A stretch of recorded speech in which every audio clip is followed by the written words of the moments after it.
The Sony 35mm 1.8 is a compact, lightweight, and fast prime that can give you results that rival the 1.4 G Master. And in some cases, it does actually better than the G Master. Let's go over the specs of this lens and then I'll tell you what I think about it at the end. The 35mm 1.8 costs about $750 new or about $500 used. It's pretty compact, coming in at 2 3/4 by 2.5 inches and weighing 9.9 ounces. The 35mm 1.8 has 9 rounded aperture blades and is dust and moisture resistant. This lens construction is not on par with the G lenses or the G Master lenses. I don't want to test the moisture resistance, but I wouldn't trust this in any more than like a mist or a very light rain. That being said, the build quality is very good and it feels a little more metal than plastic. This lens does have a focus hold button, an autofocus manual focus switch, and a focus ring. When it comes to autofocus, the 35mm 1.8 uses the linear focus motors, but surprisingly, it is very fast when I'm pairing it with my modern Sony cameras. I've been using this for my YouTube videos with my A7S III that I'm using to film right now, and I have been using the eye tracking for long periods of time at 1.8, and I don't think this lens has ever missed. Sometimes it will miss if I'm moving my head from side to side and you can't see my eyes. It'll go from eye detect to face detect, but as soon as I turn my face back, it'll go right back to the eye detection, which is very impressive considering this is not using the linear XD motors, this is just using the linear motors. The 35mm controls flares very well too, even when pointed directly at light sources. It does a really good job at reducing spill coming in from the sides of the lens as well, even without the lens hood on. For the tests in this video, I did all of these flare tests without the lens hood on, so these results are pretty much the worst case scenario you're going to see with this lens. The chromatic aberration for this lens isn't very noticeable in high contrast situations like a dark silhouetted subject in a bright backlight. I had to really zoom in and look around for the color fringing on this lens, and I didn't see too much of it, and when I zoomed back out, I pretty much couldn't see it unless I was really looking for it. The bokeh on the 35mm is rounded in the center and it becomes more distorted towards the edge of the frame. The bokeh is a little noisy and textury with imperfections around the edges.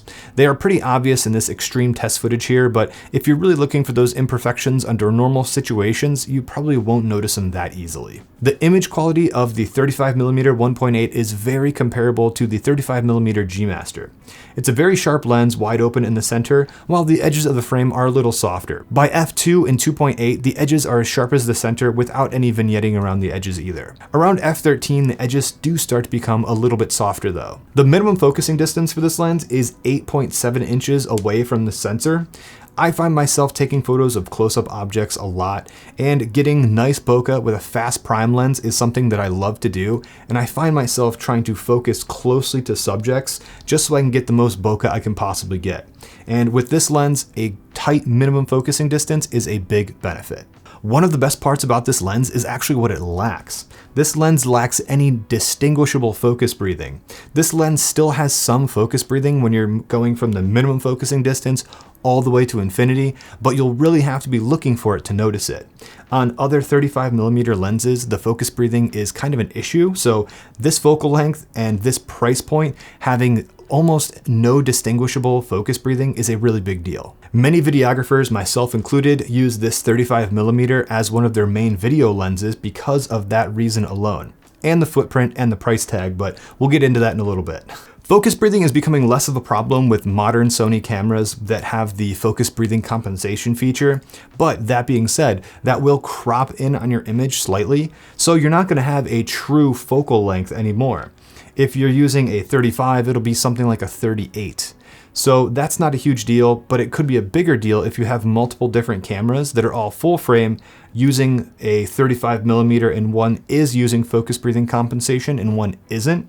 Having a lens with minimal focus breathing can really help you here, and it's cheaper than a lot of the other 35mm. This lens does lack any kind of optical steady shot. You can use the stabilization of your Sony camera's body, like the active in-body stabilization. This is just something to note with this lens, there is no optical steady shot. The 35mm 1.8 is a very solid performer given its lightweight, compact size, and price. If you're a video shooter, this silent and accurate autofocus with minimal to no focus breathing is a big plus for this lens. It's almost as sharp as the G Master lens, and it has a great minimum focusing distance in my opinion. The Bokeh could be a little cleaner and the build quality could be a little bit improved, but that would involve more money and a higher price tag. And if you're looking for that, you could probably find that in the G Master. But that being said, if you're looking for a 35mm that can do 90% of what the G Master can do at about half the price, the 35mm 1.8 is a great lens for you. If you are interested in a review of the 35mm G Master, check that out on screen now. And I just want to say thank you guys for sticking around to the end, and I'll see you in the next video.